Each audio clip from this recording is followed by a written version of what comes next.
Yay, we're live. It says we're live. I'm going to double check and make sure we're live. I can hopefully see us on Facebook very, very soon. Hello, good evening. Stina Maria from Warrior and Queen. I am here talking to Moo this evening from Jewels on the Beach. Moo, Jewels on the Beach. I love that. Absolutely. It always just reminds me of like cocktails and like extravagance. I love it. Yes. I like it a lot. So, Mahmouda, you like to be called Moo. I do. It's a lot easier to say. Well, when I was young, it was hard for the non-Muslim community that I was in. Yeah. Saying Mahmouda, they're like, huh? It's Moo. Nice. It's one of these things, isn't it? That, I mean, for me, Stina, that's just Christina, but very few people call me Christina. And I guess it's just whatever you're used to at that point. So Moo, tell me, obviously, a little bit about yourself, because you are one of our award sponsors. And we just had the awards the weekend gone. And oh my gosh, like amazing. Emotional is I feel like that doesn't even do it justice, because they were incredible. I was just teary so much in the awards. So tell me a little bit about yourself first of all. Let's get to know Moo. Okay. Well, like I said, my name's Mahmouda, but everybody calls me Moo. I was widowed 15 years ago, and I had 4 very young children. And right up to that point, I had the best life. I was a happy childhood. Everything was perfect. And then that day, my world fell apart. My oldest was only 9 at the time, and my youngest was under 2. So 4 very, very young children. Suddenly, I'm on my own, trying to bring 4 kids up. And they all witnessed the policeman at the door. They witnessed Mum falling down on the floor. And I have 2.5 years after that point where I have vague recollections. I don't remember a lot of things. Yeah. I don't remember getting up off the floor and sitting on the sofa. I just remember the next minute I was on the sofa. How I got there, no idea. I remember lots of people milling around in the house. Don't know where they all came from, who they all were, but I know it's my neighbours, my friends. My mum arrived at 3 o'clock in the morning, because my dad was in a wheelchair and had special needs that had to be taken care of first before she could leave him. But yeah, it was just a whirlwind of just horror is the only way I can describe it, because the police came to the door and they're like, who drove this car? Well, it's my husband's car. Well, who'd be driving it? My husband. And just on the doorstep, just like that, I would like to inform you there's been a fatal accident and the driver has been killed. And no preamble, no, can we come in? Do you want to sit down? Nothing like that. It was just on the doorstep, which was very traumatic, I think, for my kids, because they remember to the day what they were wearing, what TV program they were watching, whereas I blanked it. But they remember, which is a bit sad, really, that they've got that clarity of that specific moment. But yeah, like I said, 2.5 years, it was just a complete nightmare. I shut down. I just put one foot in front of the next. I did what I had to do, fed the kids, took them to school, doctor's appointments, whatever I needed to do. I did, but I don't remember doing it. I even moved house. Pilot at that point. Yeah, I moved house. A year after his death, I moved house. I remember looking at the house. I remember saying to the kids, do you want to move? And they said yes, because my husband's actually buried a mile down the road. So I had him buried in Bath, because my family said, do you want us to take care of the funeral? And I just said yes, because I was on my own. I didn't have any family near me where I lived in Leicestershire, in Colville. So for me, it was easier. My family just took over. I didn't have to worry about a thing. So I don't remember anything. I got a bill for £1,000 and it was already paid. £1,000 had been paid. And I'm like, well, who paid that? One of my cousins paid it. They didn't even ask about, or have you got the money? They just paid it because it needed to be paid for the funeral costs. And I'm like, oh, you should have just asked me. All right, it wasn't the time to ask you for money. Yeah. So yeah, my family were absolutely, everything I needed was here. But I was adamant I was not going to move. That house was the house my husband bought. We were going to live there. But every time I came to Bath, it'd be like, I was leaving him behind because he was buried here.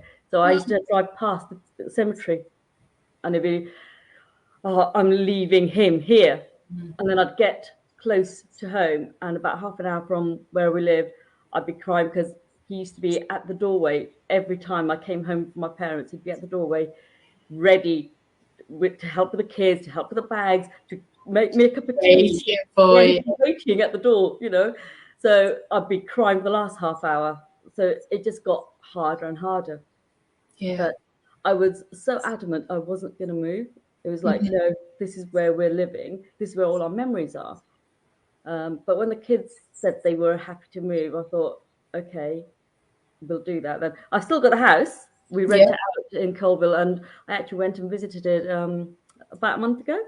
I saw you went on live, didn't you, with that? I remember watching, because obviously I know your story, and I remember watching and getting chills as you walk around, because I remember thinking, wow, you know, I feel so connected to everything that you've been through, the way you've told us and shared with us. But it was so weird because I hadn't been in that house since the day I moved out. Wow. So I was in between tenants, and I said to them, don't put new tenants in. I want to come and have a look around before you do anything. If anything needs doing, I want to do it myself, any painting or anything. I went in and I stayed for a week. Wow. So the first night, I wasn't planning on staying because I've got friends still up there. And one of my friends is one I nominated, Sally. Basically, if ever I go to Colville, I just crash at her house. So she's like, you can stay at mine. I'm like, I know I can stay at yours, but I want to stay here tonight. Yeah. So she gave me deck chairs and, you know, camping gear and stuff like that. So I hadn't even planned on staying, so I had no blankets or anything. So she gave me everything I needed. And my middle daughter, Sarah, said she'd stay with me the first night because they're in Birmingham at uni. So she stayed with me. And I took her back to Birmingham the next day. And she goes, are you going to go back to the house or are you staying at Sally's? So I said, no, I'm going to try. I'm going to stay at the house by myself. I had a brilliant time. And she actually phoned me up and said, I forgot to mention, actually, Mum, that I had the best night's sleep in that house. Oh. So she felt like she'd come home. Yeah. So she keeps saying that if she ever gets a job in that area, she wants to live in that house. So I'm not allowed to sell it. That's her house. I'm not allowed to sell it. But yeah, it was really nice. I got very caught up in being back in that house, back where all my friends were. I was able to phone people and say, come and visit me. I'm in the house. Come whenever you're free.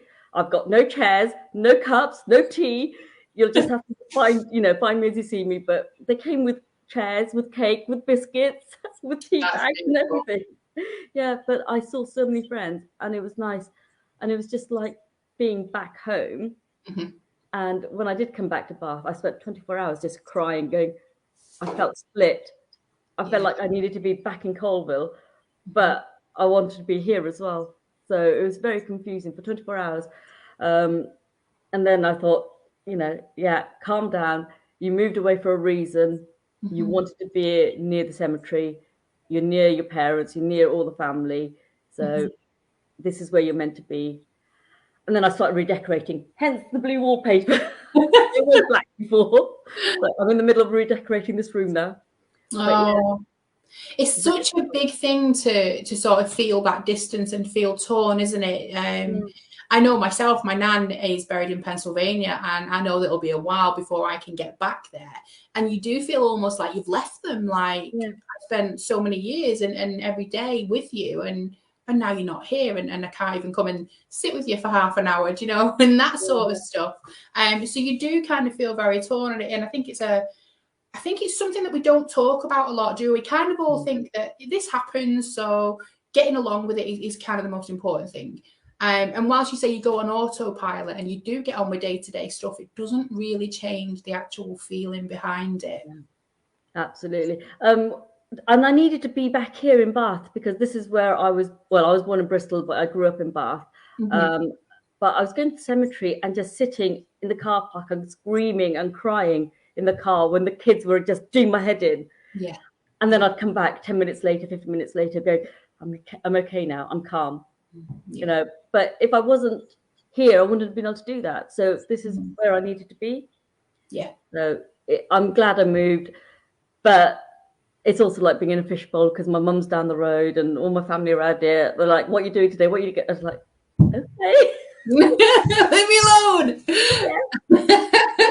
My mum's always trying to feed me. She goes, "Oh, come around for lunch. Come around for dinner. Come." And obviously we're fasting now. "Oh, come and break your fast here." I'm like, "I'm tired." To be fair though, Moo, if it cost you less in food, less in gas and electricity, and you could just don't have to do the washing up afterwards, so bonus. Yes, but it cost me more in putting on weight. Okay, I okay. was saying a little bit more, a little bit more, a little bit more. I just keep on eating. I like it. So we've got Jenny watching. Hi, Jenny. She says she's trying to watch. I'm gathering this time of night is between being a mum as well, because that's something, isn't it, that we literally just had that conversation before we came on about trying to juggle and wing stuff, and I wing everything, guys, everything. And yeah, this is one of the things. So it is when you're a mum dealing with everything. It can be really demanding, and I don't think we give ourselves enough credit for it because, especially yourself, you run a business whilst dealing with your children, and this is what I want to kind of lead on to is you've managed to do that now around your family life. So tell us a little bit more about your business. Okay, it's called Moose Jewels on the Beach. Originally, it was just Moose Jewellery because I like making jewellery. I don't know if you can see, I've got a little bit of bling on, and I had a lot of bling on the other night. Yes, you did. But I do like my Swarovskis and I like my bling. And I've started making jewellery, but not to sell. I had lots of fashion shows. I did lots of charity fashion shows when I first made them. But then I got into this travel business. So this is 3 years ago now. And I knew Paula and I met her on another conference. And I hadn't met her. I'd seen her. And I sort of Facebook tagged her and was stalking her a little bit. And she started talking about travel. And I'm like, oh my God, what's this? Because travel for me has been a way to make my kids have good memories. I did not want them growing up thinking, oh my God, we lost our dad. Oh my God, we had this tragic event. I wanted them to have happy memories. And it was just like Simon wanted them to go to Disney World, Florida. I did that. You know, there's things that I know he would have wanted to take them and do with them. He liked go visiting castles. He liked history. So wherever we've gone, we've looked at the history of the country because you never know when you're going to go again. So just sitting on a beach doesn't really do it for me. Yeah, we do like to go and investigate. So I've done a lot of traveling with my children, but it's cost me a fortune, absolute fortune. And to be fair, I was lucky in as much as when he died, I was given a lump sum and, insurance money and stuff. So I was not financially bereft or anything. So that was okay. I was able to, it felt like blood money. So I gave a lot of away in charity. I've given a hell of a lot of money away in charity to mosques and orphans and, third world countries where building houses, building wells, things that everything's been in his name. Yeah. So whenever they have a glass of water, they'll think of him, and the fact they've got a roof over their head or the fact they can go to hospital, everything's been done in their dad's name. Yeah. But it felt like blood money. But then I thought, actually, some of it I want to use for my children. So we went on all these holidays. So when I saw this travel club, it was like, oh my God, this is perfect. It saves you money. It can help you make money, so it's like, I wasn't interested in the business side, didn't want to do the business side of it. Yeah. I just wanted to save money. So I joined up straight away with Paula and I just found myself talking about it. I can just go on and on about it because it's like, oh my God, it's changed my outlook. It's made me happier. I'm smiling more. I just feel whole. I feel like I've gone back to who I used to be before my husband was killed. Wow. So I feel like something's changed in me that's given me a new lease of life.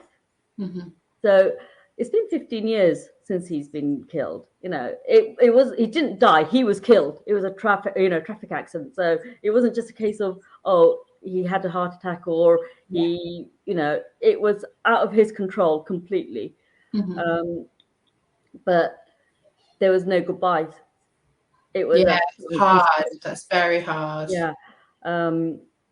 But so I've gotten off track then, sorry. Yeah, so for me, traveling has been a release. It's the only time where I saw the kids happy. And now I just feel happy all the time with this travel club. It just makes me happy. I like it because every time we speak, you always do sort of mention the things, and I've always watched you. I mean, you jetted off to Dubai recently, Yeah, wasn't it? I think I remember seeing you at Dubai, and it is just fantastic to see. I remember you saying in one of our interactions about it being connected quite closely to your emotional growth as well, because yeah, I think that was a absolutely. really big thing. That really made it stand out a little bit more because it's not just traveling, like you said, is it? It's really learning to heal and grow. Yeah, I mean, for me, I think it's because my children are getting older now. So when all this happened, they were very young, and I was focused on them, focused on making sure they were okay. And I forgot about me. And then 7 years after his death, I had a bit of a breakdown, and I completely lost the plot for a good couple of years. And it was like, and my oldest was stepping up. She was stepping up since day one, but she stepped up and was like, up until 3 in the morning waiting for mummy to come home. Is mummy okay? You know, Oh. and that's a lot to deal with when you're a young child. Mm-hmm. But yeah, but now I feel like I've got something healthy to Mm-hmm. do. Yeah. This travel, it's about finding your tribe and your community. So we've got this big community of people, and when I've not been online, they'll message me, "Are you okay? We haven't seen you on live." You know, so I do a lot of their Zooms at 2 o'clock in the morning. Wow. Yeah, because I haven't slept very well since my husband's death. I sleep about 3 hours a night, Yeah. so it's been quite traumatic in that effect. So I very rarely sleep. Yeah. So if you hear that I'm asleep, it's either because I'm absolutely exhausted or I'm ill. Yes. It's Otherwise, finally caught up with you. yeah, every so often it'll catch up with me and you go, yeah, you need to sleep now. And Mm-hmm. it'll be every couple of months, one day I'll just sleep all day. Yeah. Yeah, like going to Dubai with my mum, and my mum has always wanted to do that, and that was amazing. And that was like $89 for two people for 5 days in a five-star hotel with breakfast. It was What? like How is that 89. even possible? How is that possible? That's the marvel of the travel club. You just get a Wow. membership, and it's absolutely amazing. Every penny you put in comes back to you for your holidays. You know, so Wow. you're not losing anything. It's a win-win.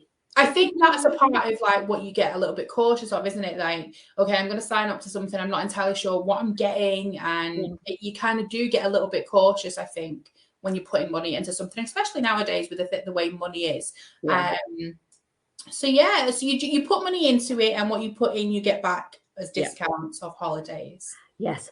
Huge discounts. You're talking about 70% quite a lot of the time. So What? amazing discounts. Yeah.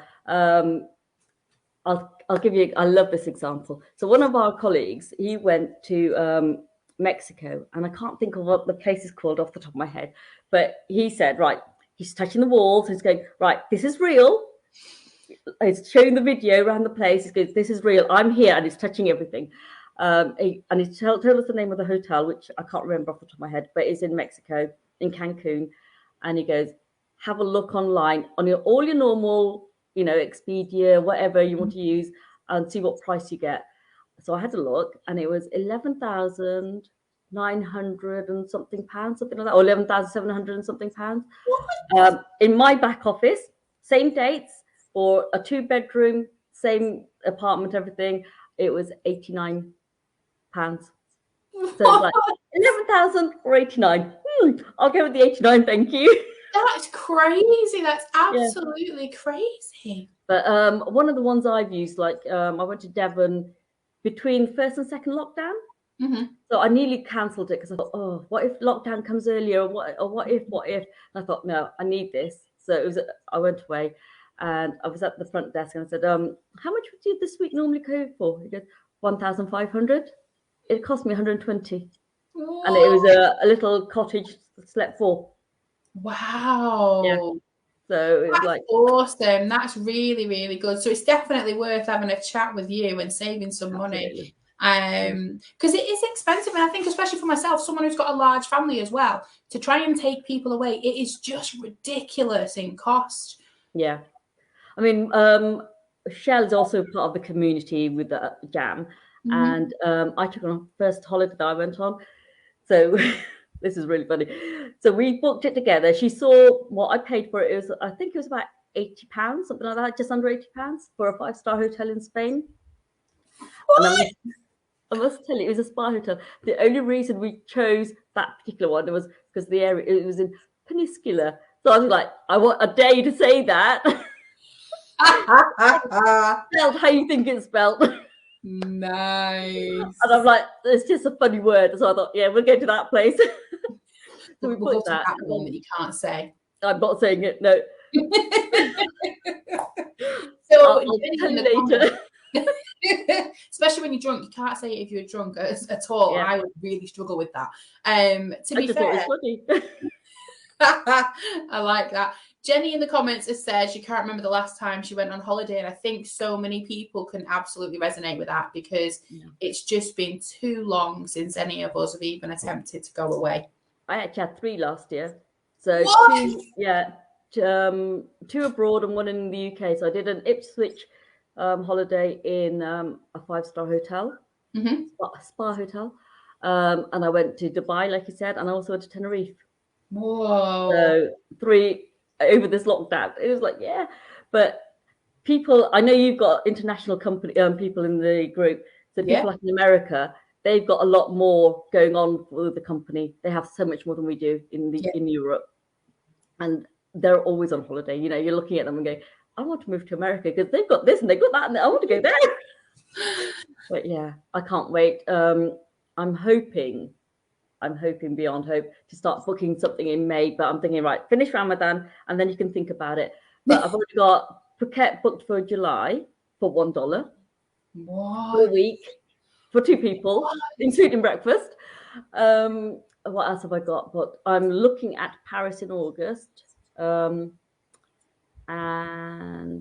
what else? Oh no, the other 2 things were weddings I've tried to put in what weddings I've got to go to, when I can go on a holiday. Oh, I want to go to Mexico for one of the weddings. So I'm like, oh yeah, I'll go to Mexico. Wow. So, that is absolutely just bonkers. Like for $1. What can you get for $1? Do you know? Exactly. That's so I'm looking for that. Crazy. So we've got quite a few people watching. We've got Jenny's jumped on, Frankie's jumped on. Jenny actually makes blingy jewelry herself. I think she's in our Just Crafting group. I think I've seen some of her jewelry as well. Hang on a minute, you got Just Crafting group? We have you not seen? No. It's a little pop-up group that we've had, because we like to do these little pop-up ones every now and again, and have people where we can just, rather than throwing it all in Jam and raising awareness all in one place, we can sort of drag people over and have really in-depth conversations and share similarities and things that we like and interests. So Just Crafting. It's really good. It's a nice little intimate group, and there's so many people do so many different things. So yeah, I'll send you an invite for that, Moo. It's nice to see. What made you get into the jewelry side of things? Actually, I was on a cruise. So they were doing a free class. I thought, yeah, I'll have a go at that. So I had to go, and I thought, oh, I quite enjoy this. I've always been crafty, so I do handmade cards. Basically, I've got my garage is a workshop. Nice. And it's got everything you can think of. So like the cricket you've got, I've got one of those, cry cut, whatever. I've got one of those. My daughter likes using most of my equipment as well. So, but yeah, I do like making jewelry because I like bling. So I do like shiny and a bit of a magpie, I suppose. Nice. I like that. That's a really good description. Yeah, I definitely don't use the cricket in the way that it could be used. I just use it for t-shirt stuff. And somebody in the Just Crafting group actually said she'd been making things, and there were so many fantastic things that she made. And I thought, I'm really not using this tool in the way that it was. Use it for MDF on that one, the one we've got. It's crazy. You can use it for all kinds of things. So yeah, it's worth me thinking about, to be honest, and thinking, right, okay, what can I actually do with this? Because I don't utilize it at all. So you've got the travel and you've got the jewelry, and you're seeing all these amazing places, and it's making you connect with people, isn't it? It's helping you sort of meet new people and really sort of form these new bonds. Because I mean, I met you through people that I've met through networking, you know, and that was something awesome. And then that obviously led to Jam, Just a Mum. For those of you who don't know what Jam is, that's our community of mums, and it's not just mums in there as well. We do have a lot of single women in there. We have non-binary people. We also have people from I never get it right, the LGBTQ plus community. Think that's right, and if it's not, I massively apologize, guys. We have people from all kinds of different backgrounds in there, and obviously you're a member of that community, and in doing that, that led you to become a sponsor of our first annual awards. Yes, that was amazing. Do you know what? I was thinking about that, and I was thinking, if we had a proper red carpet event with all of us there, we'd all just be crying. We'd be a blubbering mess. Yeah, there'd be no point in wearing makeup at all, because oh my gosh, it was emotional, right? Yeah, I mean, you had me in tears when Nadia won, and it was like, oh, that was so lovely. So those of you who don't know, Moo's daughter actually won one of our awards. She won the Willow Award, which obviously symbolised growth and utilising those strengths and really sort of growing within that situation, within that environment, and using all of the things that life throws at you to really grow and extend those branches. And it was a beautiful award. So yeah, there was a lot of tears from a lot of different people. Yeah. It was amazing. It was so lovely. And the awards looked beautiful. I was hoping Nadia's one would arrive today so I could have just shown you again. I've got it.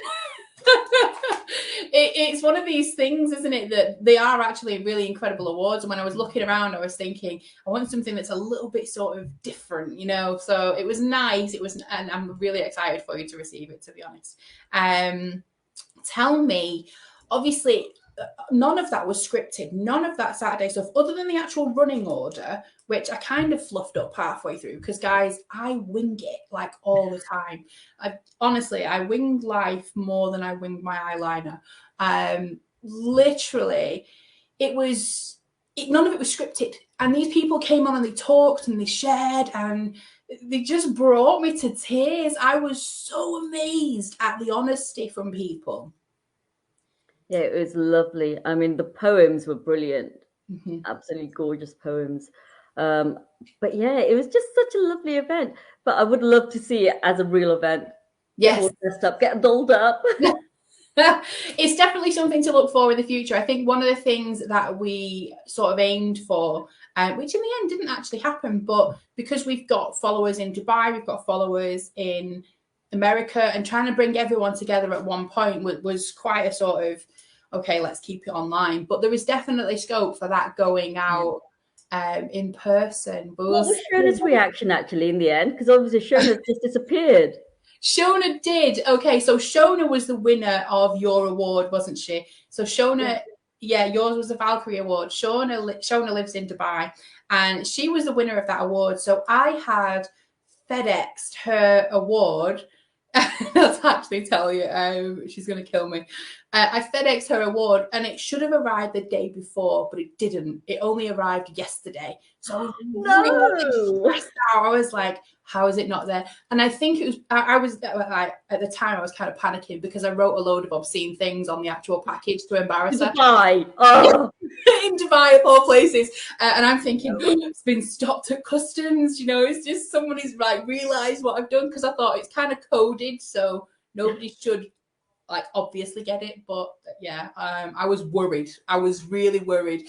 But I got it. She got it yesterday. And what I'd done is I'd kind of wrapped them in 3 different stages for her for the awards evening, which didn't end up occurring that way. But the actual award itself, I wrapped in, do you know one of those Gillian seashells chocolate boxes? Well, yeah. She was like, you are annoying. She said to me, she said, that was the equivalent of opening the roses tin and it being full of buttons. She said, I thought to myself, Gillian chocolate, wow. And I opened it and it wasn't Gillian chocolate.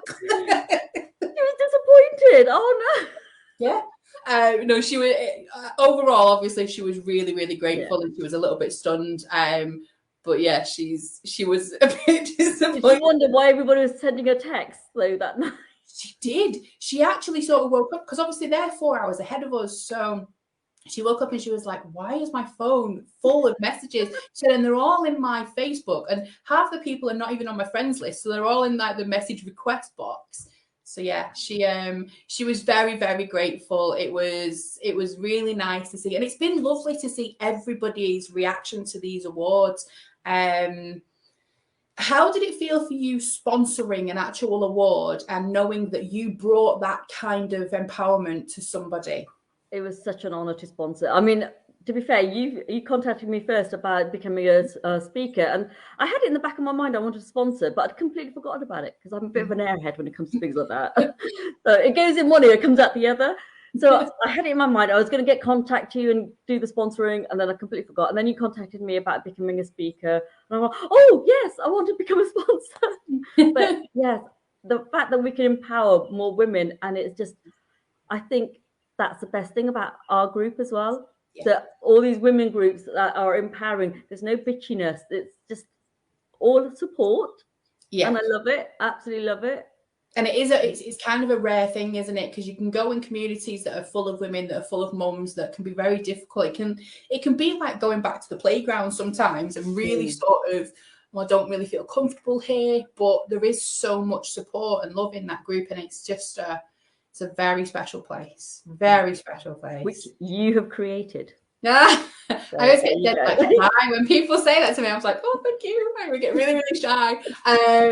It is, and it behind the scenes, I don't think people realize how much you actually do behind the scenes either. It's not just a case of opening Facebook and running a business on Facebook. There's so much behind the scenes. So like yourself, you with your business, jumping on these Zooms and conferences at 2 o'clock in the morning, that's dedication. Do you know, that's real dedication to what it is you're doing.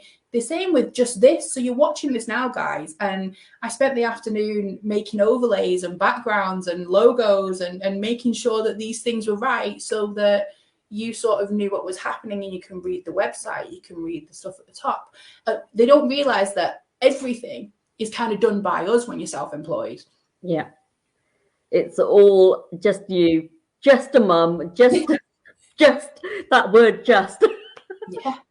And that's it, isn't it? You're never just a mum. You're never ever, and that's the whole point. You're never just a mum. You're always so much more. And whether that is a businesswoman, whether that is a referee driver or a bus driver, there you go. All these different things, you are always more than just a mum. Yeah. I mean, it's the least paid, most rewardful, that's not even a word, rewarding. I'm fasting, give me a break. You know, as little financial as you might get, it's still the most rewarding job in the world. Yeah, it really truly is. It's also most heartbreaking as well when the kids say something and you just think, really, did you really mean that? I've not eaten all day, I'm fasting, I've not slept for a week, and you're giving me grief while my mum's mithering me to come round to the house. Give me a break. Yeah.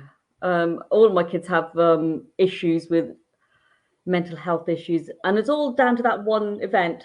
Yeah. You know, the death of their dad. But anxiety, when they were little, if I was out the room, they'd be like, how long are you going to be? Where are you going to be? I'd get texts 5 seconds every, you know, who you with? Who have you gone with? When are you coming back? What are you on your way home yet? And it's like, let me breathe. And it's understandable, isn't it? You can understand why they would actually get that way. It's not coming from nowhere. It's something that they've experienced, and they're scared of losing. Yeah, and it was definitely my eldest that was the most affected that way. Middle daughter was most affected because she was a daddy's girl. You know, so she was so angry for such a long time. My mum witnessed her having a screaming fit for about 4 hours, and I'm just sat there. I'm having to hold her, actually physically hold her, because she would scratch herself and try to hurt herself. And I'm just holding her arms back, holding her feet apart, so she couldn't do anything. And she's screaming, I hate you. And I'm like, yeah, but I love you. And my mum was looking at her going, how are you going to manage? And I'm like, because she'll calm down, and then she'll cry, and then she'll go, I don't mean it, Mum. Love you. Yeah. You know, but in that moment, you've just got to bear with. And it's hard, isn't it? You've got to put all your own feelings aside, all your own hurts aside, and make sure that they're okay. Yeah. But I am so proud of them all. To be honest, education never bothered me. It's like I went to school parents' evening, and they'll be like, "Oh, they're doing well in this," and I'm like, "Yeah, but have they got friends? Are they happy?" That's what I'd be asking about. Yes, I want them to do well in education, but that wasn't the issue. So long as they were happy and happy doing what they wanted to do. Yeah. Mm-hmm. So that was more important. And even with all this background, still having issues with mental health issues, and you think, what did I do wrong? Yeah. You know, but you do the best you can. I think we have these expectations, though, as mums, Moo, that we should be perfect in everything that we do. We should create these perfect children, these perfect, happy, wonderful human beings. And it's just not realistic because life happens.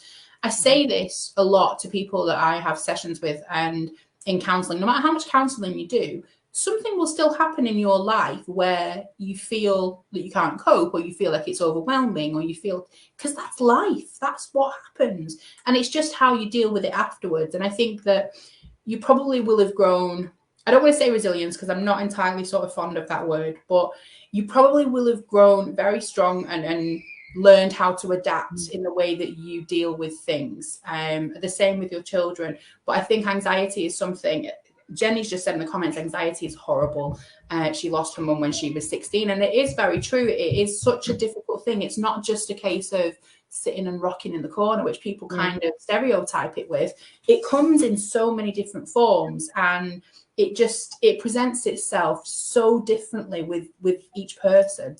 Yeah, but when it's anxiety and depression, which are the two extremes of each other, that's a nightmare, to be honest. Yeah. But you can't just say get over it. No. You know, that's, and the older generation, especially in Asian older generation, it's a taboo subject. Yes. You know, Asians, it's like, oh, I can't say what's the words in English. So we'd say buta dorso, which is they've been possessed. Yeah. Okay. You know, it's witchcraft. It's this, that, and I'm like, no, it's not. It's just, you know, mental health issues. It's quite common. It's very normal. Yeah. And more than you think have got it. Yeah. You know, but they go, oh, they're better now. Yeah. All right, mum. Yeah, they're better. It is, and then I think sometimes it's hard breaking through to that generation. Like you said, different communities do have really different outlooks on things. It's a big battle still, I think, mental health, and definitely surrounded with grief and anything else that you're going through. It's a really big battle to kind of break that stigma, because we tend to think that we just need to get on with it. Need to get on with it. Well, that's the thing with grief. They go, oh, are you over it yet? But no, he was the love of my life. He's the father of my kids. Every time I look at my kids, every birthday, every anniversary, I'm thinking about their dad. You know, you don't just get over it. He's always there. No. 15 years on, I'm not over it. No, and you don't. You just learn how to manage it, and that's the same thing. Is you learn how to bring those feelings and those emotions into your everyday life, and that's what happens. But going back to the business side of it, I joined 3 years ago. So 3 years ago, me, October to April, would have been in tears, would have been every day would have been a nightmare to get up and do something. And it wasn't depression, anxiety, it was grief. 100% grief. And because all our birthdays, so my eldest birthday is in October. November, there's nothing. December was when he died. January, I've got 2 kids' birthdays. February was his birthday. March is my son's birthday. April's my birthday. So it was like bang, bang, bang, one after another, constantly. And I would be complete wreck, you know. And obviously you've got the seasonal disorder as well. There's no sunshine. It's dark. It's grey. Everything on top of that. But 3 years on with this company, first year, okay, not so good. Second year, a little bit better. This year, I've cried, but I've cried on the day. And I've cried for a couple of hours, or I've cried because something set me off for one day, not a constant 7 months of the year. So for me, it's more than just travel. It's so much more. So yeah, journey. It's a journey, Moo. I love it. I love watching the way that you're growing with it. Jenny in the comments has said she's got anxiety and depression, and she hates it when people ask, "Are you over it? Are you better now?" Even with the depression or with grief in itself, we do get asked those things, and it is really, really difficult to sort of say, "Right, okay, yeah, fine, whatever," you know, and not actually sort of be a bit of a pain about it. Because it's difficult, I think, to explain constantly how you're feeling and what you're going through. But I love the way that you are using all that you've been through and all that you feel to you're channeling it into a really positive outcome with what you're doing, with your communities, with all of the charity work that you've done and the charity donations that you've done previously. Because I've watched you as well. I don't know if it was during Ramadan. I'm not sure.